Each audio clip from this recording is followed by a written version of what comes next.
Combat in Beast of Reincarnation is a fresh spin on a familiar formula. Like Sekiro and so many other modern melee action games, it is based heavily around parries, but you also have to manage several different meters, keep track of enemy weaknesses, balance using your canine companion, think about whether to switch from melee to ranged combat, etc. There's a lot of parts to consider, so if you're having trouble getting the hang of Beast of Reincarnation's combat, here's a quick primer going over it all.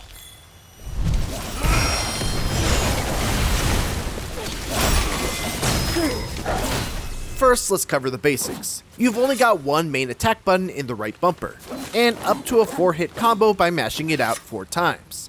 There's no charge attack by holding down the button, or extra combo string by changing up the rhythm of your button presses. One very important thing to note is that any attack out of this combo is cancelable at any time, so you never have to worry about overcommitting on offense, since you can always immediately cancel into a guard even while you're mid-combo.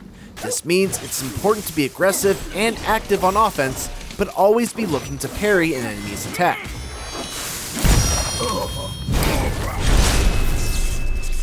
It's worth noting that while there is a dodge, and you do get rewarded with a counterattack for timing it perfectly, you'll still want to default to parrying when possible.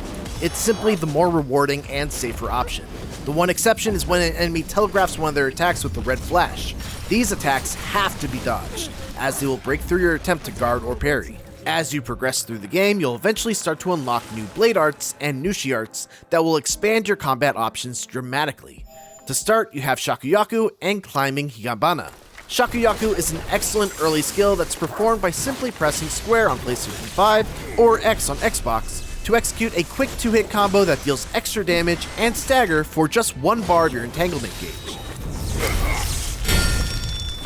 Use this against weak enemies to quickly max out their stagger bar and open them up for an execution. Be careful about using it too liberally against tougher enemies though, as your entanglement gauge is a safety net that will let you block attacks even if you mistime the parry. Blocking without parrying will chip away at your meter, and if you're caught blocking without any meter left in the tank, you'll be staggered yourself and left totally defenseless for a few seconds. As you might imagine based on the above, parrying is essential in Beasts of Reincarnation. It prevents you from getting staggered, it staggers your opponents, it builds resources for both you and Koo, and it activates your weapon's unique effect. It literally opens up all of your combat options while also keeping you alive. As such, you need to make sure that you're paying close attention to each enemy's attack patterns. Most enemies don't have more than 2 or 3 different attack chains, so try to identify what's coming by the first windup, and try to remember the points in the combo where you'll need to delay or speed up your next parry attempt. As you progress down the skill tree, you'll start unlocking new skills that open up new combat options for you. How you approach combat ultimately is up to your own personal playstyle, but here are some recommendations of some strong strategies to mix and match.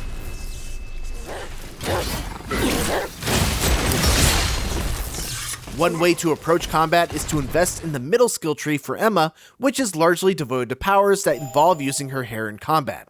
Sprout Shakuyaku will enable you to sprout a large flower straight ahead, letting you leap into an engagement or disengage just as easily.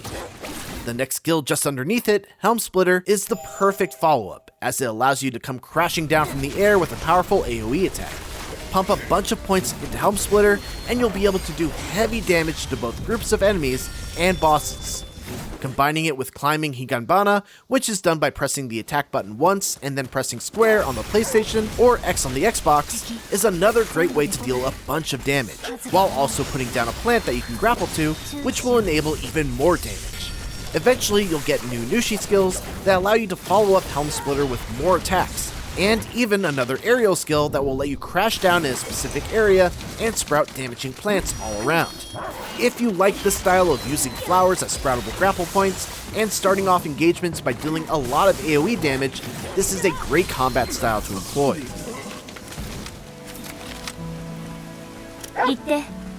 Another thing you should consider is enemy weaknesses. You can spot what an enemy is weak to by looking for this icon next to their health bar, and then you can match that icon with something in your own combat kit that does the same type of damage.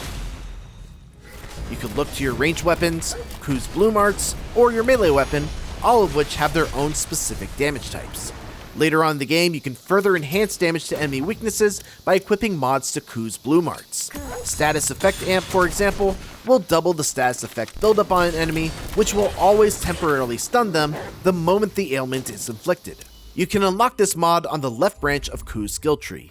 There are several other mods here as well that will empower you whenever you inflict certain status ailments, which makes this side of the skill tree a great option if you want to make this a key part of your combat.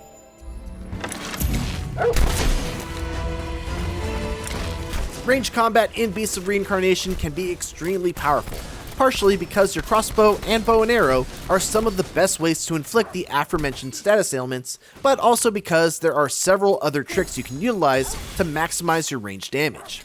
For one, the left skill branch of Emma's skill tree is chock full of great skills for ranged combat. Even the core skill that is available right from the start, Tracking Shot, can dramatically increase your range damage output by causing your ranged shots to track foes and pierce through them a number of times.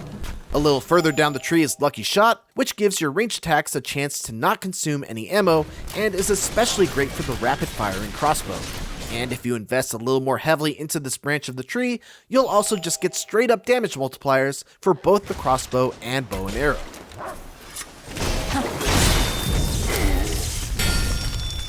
Whatever form your preferred combat dance takes, you can enhance it further by synergizing your charms and spirit stones with them. If you're focusing on range damage, definitely keep an eye out for the sharpshooter skill gem, which gives a 25% chance to restore Koo's FP by 1 whenever you target an enemy's weakness with a ranged attack. Empowered headshots, faster reloads, and fire rate are other stones you'll definitely want to consider as well. Another potential avenue for you to travel is critical damage. There are a ton of spirit stones that can help you out here. Most stones that have entangled in the name will increase your critical rate by a certain percentage, on top of whatever other primary effect it has. Critical damage increase offers just a straight up boost in critical damage, and critical mind will boost your critical rate whenever Emma is recovering HP, which is easy enough to make happen all of the time by making sure you regularly feed Emma and Koo out in the field. Don't neglect Koo's charms either. You'll amass a ton of these over the course of your adventure, and they can offer very substantial buffs that can synergize well with whatever build you're currently going for. Make sure to note both the standard effect and the randomized secondary effect. Sometimes the secondary effect can be even better than the primary one, so be thorough when you're scrolling through your collection. Finally, don't get overly attached to a single sword. Most swords have the same base stats, and the only real differences between them are their damage type and their unique sword effect, which kicks in whenever you land a parry. Some swords, like Shark Cutter, which has a unique sword effect that lasts 5 seconds and increases your crit chance by 10% every time you and Koo attack, or the Light Mech Blade, which increases the damage of your second attack by 1.1, and your critical chance by 50%, are integral to critical hit builds. Others, meanwhile, are great when it comes to targeting an enemy's weakness. And those are some tips to help you with combat in Beast of Reincarnation. Thanks for watching, and for more Beast of Reincarnation tips, make sure to check out our video covering the things to do first, along with our guide covering everything you need to know about cooking. And for everything else, keep it here on IGN.